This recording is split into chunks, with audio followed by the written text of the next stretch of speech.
अवधूत चिंतन श्री गुरुदेव दत्त श्री स्वामी समर्थ तुमच्या सगळ्यांचं मी आपल्या चॅनलमध्ये खूप खूप मनापासून स्वागत करते। उद्या आहे 10 मे आणि उद्या आहे अक्षय तृतीया। 3.5 मुहूर्तांपैकी एक मानला जाणारा मुहूर्त म्हणजे अक्षय तृतीया। वैशाख महिन्याच्या शुक्ल तृतीयेला आपण अक्षय तृतीया असं म्हणतो की ज्या दिवशी आपण देवांची जेवढी काही सेवा करू, पितरांची जेवढी काही सेवा करू किंवा कुठलंही शुभ कार्य जे करू ते अक्षय होतं किंवा अक्षय पटीने आपल्याला त्याचं पुण्यफळ मिळतं असं म्हटलं जातं। तर अक्षय तृतीयेच्या दिवशी आपण कुठली कुठली सेवा करायची आहे किंवा कोणकोणत्या गोष्टी करायच्या आहेत। बऱ्याच जणांना असं वाटतं की अक्षय तृतीयेच्या दिवशी फक्त सोने खरेदी करणं, चांदी खरेदी करणं यातच महत्व आहे। तर त्याचबरोबर अक्षय तृतीयेला सोनं आणि चांदीच्या पलीकडे सोनं चांदीपेक्षा सुद्धा जास्ती पटीने काहीतरी आपण खरेदी केल्याने आपल्याला त्याचं पुण्य जे आहे ते आयुष्यभर मिळतं किंवा चिरकाल टिकतं। तर अशा कोणत्या गोष्टी आहेत की ज्या खरेदी केल्याने आपल्या आयुष्यामध्ये भरभराट होते, सुख समृद्धी, वातावरण आपल्या घरामधलं प्रसन्न राहतं। तर त्याच गोष्टी आज आपण पाहणार आहोत। तर सगळ्यात पहिली गोष्ट म्हणजे आपल्या लक्ष्मीला प्रिय असणारी अशा गोष्टी आपल्याला या दिवशी खरेदी करायच्या आहेत। तर लक्ष्मीला प्रिय काय आहे तर आपण लक्ष्मी झाडू जे आहे आपल्या घरामधला जो आपण झाडून काढण्यासाठी वापरणारा झाडू आहे तो लक्ष्मीकारक आहे। तर आपण दिवाळीच्या पूजेला देखील बघा, लक्ष्मी पूजनच्या दिवशी आपण छोटासा झाडू घेतो आणि त्याची पूजा करतो। छोटा असेल मोठा असेल फळा किंवा झाडू जो म्हणतो आपण त्याची पूजा आपण करत असतो। तर आवर्जून आपण अक्षय तृतीयेला झाडू हा खरेदी करायचा आहे आणि हळद कुंकू अक्षता साखर आणि उदबत्ती धूप दीप दाखवून फूल वाहून आपल्याला झाडूची पूजा करायची आहे। दुसऱ्या गोष्ट म्हणजे आपल्याला जे कवड्या आहेत ज्या की लक्ष्मीकारक आहेत, कवड्या हे लक्ष्मीला खूप प्रिय आहेत आणि कवड्यांची उद्या खरेदी करणं आणि त्याची पूजा करणं त्याच्याहून मोठं असं काहीच नाहीये। तर 7 कवड्या उद्या आपल्याला खरेदी करायच्या आहेत। ज्यांच्या देवघरामध्ये कवड्या नाहीयेत, आता माझ्याकडे देखील कवड्या नाहीयेत तर मी उद्या खरेदी करणार आहे। उद्या आपल्याला कवड्यांची खरेदी करायची आहे। 7 कवड्या पिवळ्या किंवा पांढऱ्या कलरच्या त्या आपल्याला घ्यायच्या आहेत। लक्ष्मीच्या मूर्तीच्या जवळ किंवा तुमच्याकडे फोटो असेल फोटोच्या जवळ आपल्याला कवड्या ठेवायच्या आहेत आणि पूजा करायची आहे हळद कुंकू अक्षता वाहून। आणि कवड्या ठेवताना देखील आपण ठेवताना त्याला थोडंसं तांदूळ ठेवायचे आहेत, वाटीमध्ये थोडेसे तांदूळ ठेवून त्याच्यावरती कवड्या आपल्याला ठेवायच्या आहेत। त्याच्यानंतर मी जेव्हा पूजा करणार आहे उद्या ती तुम्हाला मी दाखवणारच आहे। त्याचसोबत कमळगट्ट्याची माळ ज्याला आपण म्हणतो की ही कमळगट्ट्याची माळ आहे जी की लक्ष्मीकारक आहे आणि लक्ष्मीला खूप प्रिय आहे। तर ही मी अगोदरच घेतलेली होती। ही कमळगट्ट्याची माळ आहे, याच्यावरती आपल्याला महालक्ष्मी मंत्राचा एक माळ जप घ्यायचा आहे। 108 वेळा आपल्याला महालक्ष्मी मंत्राचा जप घ्यायचा आहे। त्याचबरोबर लक्ष्मी गायत्री मंत्र आणि विष्णू गायत्री मंत्र ह्याची आपल्याला एक माळ कमळगट्ट्याच्या माळेवरती आपल्याला जप करायचा आहे। त्याचबरोबर ज्यांच्याकडे कमळगट्ट्याची माळ नसेल त्यांनी उद्याच्या दिवशी खरेदी करू शकता आणि ती ठेवताना देखील आपल्याला तांदळामध्येच ठेवायची आहे। त्याचबरोबर श्रीयंत्र, आता मी तुम्हाला हे दाखवते जे की मी ह्या वाटीमध्ये तांदूळ ठेवलेले आहेत आणि हे श्रीयंत्र आहे माझं। तर श्रीयंत्राच्या वरती देखील कुंकुमार्चन करण्याने उद्याच्या दिवशी आपल्याला खूप पुण्यफळ मिळतं। तर कुंकुमार्चन आपल्याला उद्या लक्ष्मीच्या मूर्तीवरती तुम्ही करू शकता। लक्ष्मीची मूर्ती नसेल तर फोटोवरती करू शकता, फोटोही नसेल तर तुम्ही हा श्रीयंत्रावरती देखील करू शकता। श्रीयंत्र नसेल तुम्ही श्रीयंत्र उद्याच्या दिवशी खरेदी करा। श्रीयंत्र हे भरीव असावं आणि हे केंद्रामध्ये मिळतं। आता हे जे आहे ते मी केंद्रामधूनच घेतलेलं आहे। तर श्रीयंत्र हे अशा पद्धतीचं असतं आणि याच्यावरती आपण कुंकुमार्चन करायचं असतं।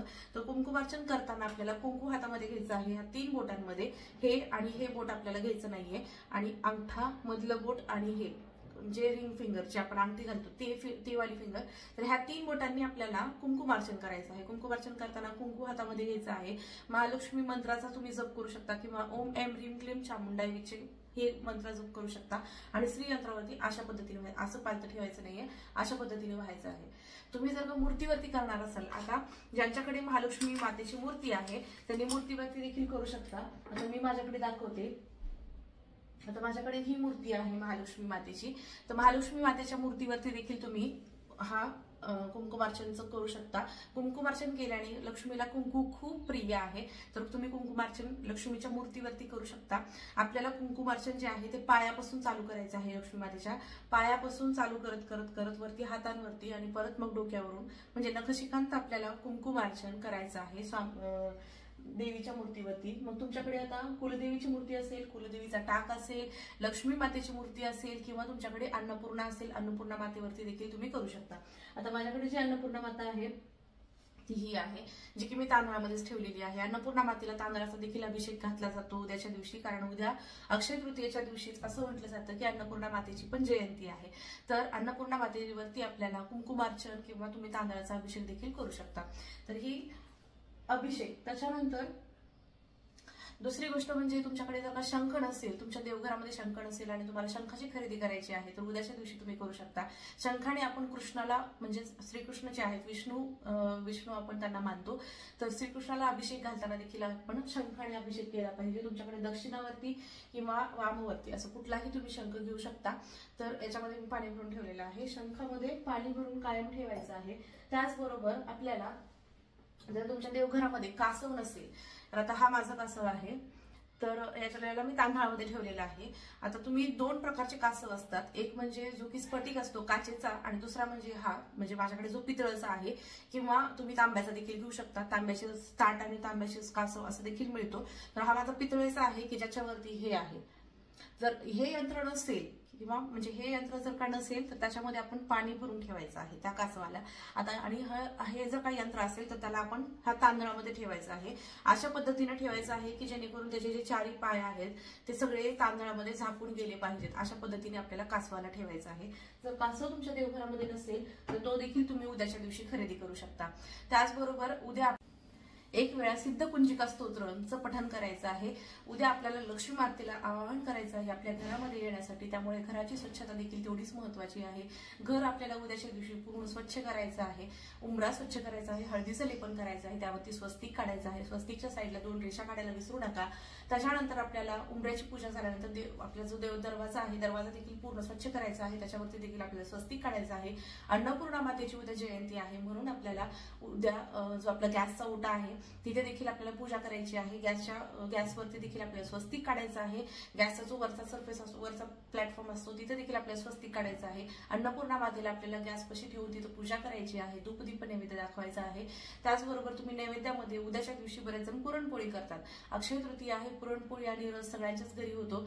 त्याचसोबत आपल्याला पितरांची देखील सेवा करायला विसरायची नाहीये, कारण की उद्याच्या दिवशी आपण देवांची आणि पितरांची जेवढी सेवा करू त्याच्या आपल्याला अधिकाधिक पुण्यफळ मिळत असतं. उद्याचा दिवस आपल्या पितरांची सेवा देखील करण्यासाठी खूप प्रभावी मानला जातो.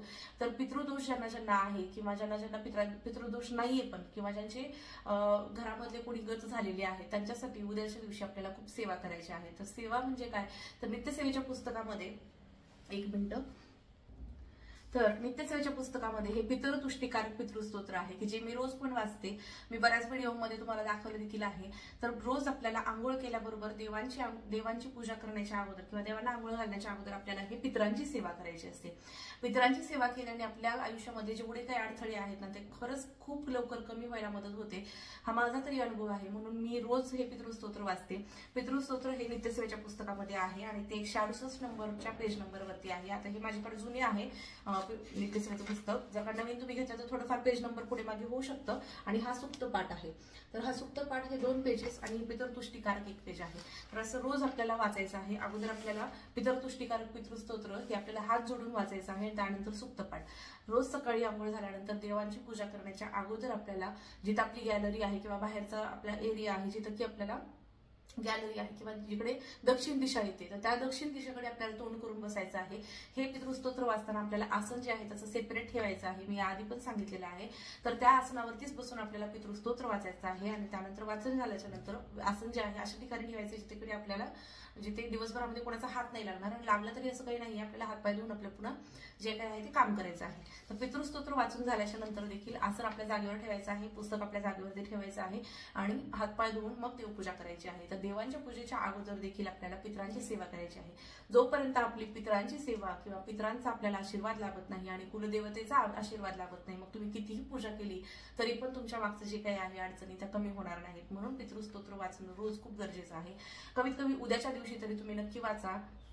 तर उद्याच्या दिवशी पितृस्तोत्र दक्षिण दिशेकडे आपल्याला बसून वाचायचं आहे. त्याचसोबत पितरांना नैवेद्य दाखवायचा आहे 12 वाजता. सगळ्यांना माहिती आहे अक्षय तृतीयेला आपण पितरांसाठी सेवा करतो आणि पितरांना नैवेद्य दाखवतो. पितरांचा जो काही फोटो आहे तर फोटोला हळद कुंकू अक्षता वाहा आणि उदबत्ती ओवाळा आणि मनापासून पाया पडा, दिवा लावा. तो तेलाचा दिवा लावायचा आहे आणि त्यानंतर आपल्याला पितरांना नैवेद्य दाखवायचा आहे. फोटोला पण ठेवा आणि कावळ्याला देखील घास ठेवायला विसरू नका. त्याचसोबत पंचमहायज्ञ म्हणजेच आपल्याला गाईला घास द्यायचा आहे, अग्नीला तूप द्यायचं आहे. अग्नीला तूप म्हणजे एकदा कागदाला थोडंसं तूप लावायचं आहे आणि अग्नीजवळ म्हणजे गॅसच्या तिथं ठेवून द्यायचं आहे. म्हणजे ते झालं अग्नीला तूप देणं म्हणजे ऋषी यज्ञ झालं. गाईला घास देणं त्याच्यानंतर जे कोणी आपल्या आले गेलेले असतील घरामध्ये त्यांना चहा पाणी करणं. आता उद्या पितरांची सेवा आहे, म्हणजेच उद्या आपल्या घरामध्ये जे कोणी येतात त्यांना आपण जेवण तर देतोच, पण त्याच सोबत उद्याच्या दिवशी आपल्याला अन्नधान्याची आपल्याला दान करायचं आहे. जेवढं आपण तिळा इतकं जरी दान दिलं तरी उद्याच्या दिवशी त्याचं खूप मोठं पुण्यफळ आपल्याला लाभतं. म्हणून उद्याच्या दिवशी आपल्याला जेवढं जमेल तेवढे, ज्यांना गरजू आहे, ज्यांना गरज आहे त्यांना आपल्याला दान द्यायचं आहे. खाण्यापिण्याचं देऊ शकता किंवा दुसरंही तुम्ही काही देऊ शकता, कपड्या लत्त्याचं किंवा काही देऊ शकता. तर उद्याच्या दिवशी खूप दान देण्याला महत्व आहे. आपले पितर आपल्याला वरून पाहत असतात, आपले देव आपल्याला पाहत असतात की आपण किती मनभावानं हे करतो आहोत, आणि त्याच्याच बरोबर आपल्याला त्यांचा आशीर्वाद देखील लाभत असतो. म्हणून उद्याच्या दिवशी थोडंफार का होईना, काही का असं ना, की थोडंफार जेवढं तुम्हाला यथाशक्ती जेवढं तुमच्याकडून होतं तेवढं दान धर्म उद्या नक्की करा. त्याचबरोबर उद्या कावळ्याला घास द्यायचा आहे. त्यानंतर आपल्याला जे आपल्या घरामध्ये जे आहे पूर्ण वातावरण शुद्धीसाठी आपल्याला कर्पूर होम करायचा आहे, कापूर जाळायचा आहे. आणि त्याचबरोबर जो उंबरा आहे आपला तिथं पण सकाळ संध्याकाळ आपल्याला गाईच्या शुद्ध तुपाचा दिवा लावायचा आहे. आता खरेदीमध्ये तुम्हाला जे सांगितलं देवघरामधलं तुम्ही काय काय खरेदी करू शकता, त्यासोबत झाडूची खरेदी करायची आहे. आता ज्यांना शक्य आहे त्यांनी सोन्या चांदीची खरेदी करावी आणि त्याची आवश्यक पूजा करावी. गुंजभर का असना, 1 ग्राम का असना सोनं घ्या. आणि ज्यांना शक्य आहे त्यांनी, ज्यांना शक्य नाही त्यांनी, त्यांच्यासाठी मी खूप साऱ्या गोष्टी सांगितलेल्या आहेत तुम्ही जे देवघरामध्ये आपल्याला पूजेसाठी वापरण्यात येतात त्याचपैकी कुठलीही गोष्ट करू शकता. देवीची मूर्ती नसेल देवीची मूर्ती घेऊ शकता. त्याचबरोबर आपल्याला जर का देवघरामध्ये तुम्हाला गजलक्ष्मी ठेवायची आहे, गजलक्ष्मी जे हत्ती असतो तर ते आपल्या लक्ष्मीला खूप प्रिय आहे, तर तुम्ही कुठलीही अशी पूजा वगैरे देवीची मांडली, शुक्रवारची गुरुवारची वगैरे पूजा त्याच्यामध्ये देखील तुम्ही ठेवू शकता, तर ती गजलक्ष्मी तुम्ही उद्या खरेदी करू शकता. त्याचसोबत आपल्या उपयोगी येईल अशी कुठलीही वस्तू तुम्ही खरेदी करू शकता. देवांच्या सेवेसाठी, देवांचे कपडे असतील किंवा देवांसाठी जे रिलेटेड आहे, म्हणजे समजा एखादं भांडं घ्यायचं आहे तुम्हाला देवांना ठेवण्यासाठी, पाणी प्यायला ठेवण्यासाठी किंवा काही, तर ते तुम्ही घेऊ शकता उद्याच्या दिवशी. त्याचबरोबर उद्याच्या दिवशी तुम्ही गृहप्रवेश करू शकता, चांगली कुठलीही खरेदी करू शकता, कुठलेही काम करू शकता, कुठली पूजा करू शकता, सत्यनारायण पूजा देखील करू शकता उद्याच्या दिवशी. आणि विष्णू सहस्त्रनाम वाचू शकता. विष्णू सहस्त्रनामाने आपल्या लक्ष्मी प्रसन्न होते. आणि अक्षय तृतीयेच्या दिवशी लक्ष्मीची पूजा करणं किंवा लक्ष्मीची उपासना करणं, स्मरण करणं हे तितकंच महत्वाचं आहे. त्याचबरोबर उद्याच्या दिवशी खरेदी करू शकता. धान्य किंवा अन्नधान्य आपल्या घरामध्ये कधी कमी पडू नये म्हणून उद्या धान्याची देखील तुम्ही खरेदी करू शकता. तुम्हाला किराणामध्ये जर का गहू, ज्वारी काही घ्यायचं आहे, तांदूळ, जे काही धान्य आहे त्यातलं तुम्ही कुठलंही घेऊ शकता. धान्याची खरेदी करायची आहे. त्याचबरोबर आपल्याला उतरंड जे आहे, आपल्या देवघरामध्ये आपण उतरंड ठेवतो, जर तुमच्याकडे नसेल तुम्ही उद्या खरेदी करून त्याच्यामध्ये धान्याची देखील सेवा, धान्याची पूजा करू शकता धान्य ठेवून. तर उतरंडीमध्ये पण आपण धान्य ठेवून त्यांची पूजा करायची आहे. उद्या जे आधीचं जुनं जे आहे ते आपल्या धान्यामध्ये टाकायचं आहे, त्याच्यामध्ये नवीन भरून तुम्ही ठेवायचं आहे. तर गहू आपण सगळ्यात खालच्या ह्याच्यामध्ये ठेवतो. तांदूळ, गहू जे आहे ते अन्नधान्याचं प्रतीक आहे, तांदूळ जे आहे ते आपल्या भरभराटीचं प्रतीक आहे. आणि त्याच्यानंतर आपण धने ठेवू शकतो जे की आपल्या आर्थिकदृष्ट्या प्रबळ होण्यासाठीचं प्रतीक आहे. त्यानंतर हळद जे आरोग्यदायी आहे आणि कुंकू सौभाग्याचं लक्षण, असे 5 आपल्याला उतरंड भरायचे आहेत आणि उद्याच्या दिवशी तुम्ही ह्या ठेवायच्या आहेत. त्याचबरोबर ज्यांच्या घरामध्ये आता मी कलश ठेवलेला आहे देवघरामध्ये, देवांच्या उजव्या साईडला आणि आपल्या डाव्या साईडला आपण जेव्हा पूजा करतो त्यावेळेला तर असं मंगल कलश आपण प्रस्थापित करायचं आहे. आपल्या घरामध्ये जर का भांडणं कटकटी होत असतील तर त्यासाठी आपल्या घरामधलं वातावरण शुद्धी होण्यासाठी आपल्याला मंगल कलश ठेवायचे आहे. उद्या तुम्ही मंगल कलशाची स्थापना करायची आहे. मंगल कलशाची स्थापना कशी करायची आहे, तर पाणी घ्यायचं आहे, त्याच्यामध्ये हळद कुंकू अक्षता, 1 सुपारी, 1 नारळ ठेवायचं आहे, फूल ठेवायचं आहे आणि नारळ ठेवायचं आहे. हळद कुंकू अक्षता त्याला अर्पण करायचे आहेत. आड बाजूला आपल्याला त्याला हळद कुंकू लावायचं आहे किंवा स्वस्तिक तुम्ही काढू शकता. तर अशा पद्धतीने मंगल कलशाची स्थापना करायची आहे. त्यातलं पाणी वेळोवेळी बदलायचं आहे आणि आपल्या झाडांना फुलांच्या घालायचं आहे. तर देवपूजा करायची आहे, देवांचे छान असा अभिषेक करायचा आहे. पंचामृताने करणं शक्य झाले करा, नसेल तर तुम्ही कमीत कमी पाण्याने का असणार, पाण्याने दुधाने कमीत कमी अभिषेक करा. उद्याचा दिवस खूप मोठा आहे, खूप मोठी तिथी आहे अक्षय तृतीया. 3.5 मुहूर्तांपैकी एक आहे. आपल्या देवांसाठी जेवढं आपल्याला करता येईल तेवढं करा. त्याचबरोबर उद्या सूर्याला अर्घ्य द्यायला विसरू नका. सकाळी सूर्याला अर्घ्य द्या, तुळशीला पाणी द्या. त्याचबरोबर उद्या तुळशीची खरेदी देखील केली जाते. उद्या तुळशीची खरेदी का केली जाते, तर विष्णूंना तुळस प्रिय आहे किंवा कृष्णाला तुळस प्रिय आहे आपल्याला माहिती आहे. तर विष्णूंना जी प्रिय आहे म्हणजे लक्ष्मीला जे प्रिय आहे, विष्णूला जे प्रिय आहे ते लक्ष्मीला प्रिय आहे. म्हणून उद्या तुळशीची आपण जर का तुमच्या घरामधली तुळस जी आहे ती उन्हाळ्यामुळे जळून गेली आहे किंवा उन्हाळ्यामुळे खराब झाली, पाणी खराब झालेले आहे, तर उद्याच्या दिवशी तुम्ही तुळशीचं छोटं कासनं रूप घेऊन या आणि उद्याच्या दिवशी लागवड करा. त्याची विष्णूंचं नाम घ्या आणि तुळशीची लागवड करा. ते खूप छान बहरेल 100%. तर रोज तुळशीच्या पूजा देखील करणं तेवढंच महत्वाचं आहे. हळद कुंकू अक्षता, साखर आणि उदबत्ती लावणं हे देखील तुळशीला खूप महत्वाचं आहे. संध्याकाळी सुद्धा तुपाचा दिवा लावा तुळशीजवळ, गाईच्या शुद्ध तुपाचा दिवा लावा, फूल अर्पण करा आणि आणि तुळशी मातेला आपली प्रार्थना सांगा की घरामध्ये सगळ्यांना सुख समृद्धी आरोग्य लाभो अशी तुळशीच्या जवळ आपल्याला प्रार्थना करायची आहे। तर अशा पद्धतीने अक्षय तृतीयेचा दिवस आणि अक्षय तृतीयेच्या दिवशी कोणत्या कोणत्या सेवा करायच्या आहेत त्या मी तुम्हाला सांगितल्या। तर व्हिडिओ आवडला असेल तर नक्की लाईक करा, यातल्या कुठल्या जेवढ्या जमतात तेवढ्याच तुम्ही सेवा करा, 1 2 3 जेवढ्या काही जमेल तेवढ्या सेवा करा। ज्या काही वस्तू तुम्हाला एखादी का होईना यातली खरेदी करता आली तर नक्की करा, देवांच्या रिलेटेड असो किंवा दुसरी आणखीन कुठली असो, तुम्हाला जे काही यातलं जमल त्यातलं तेवढं सगळं तुम्ही करा। तर पुढच्या व्हिडिओमध्ये तोपर्यंत श्री स्वामी समर्थ।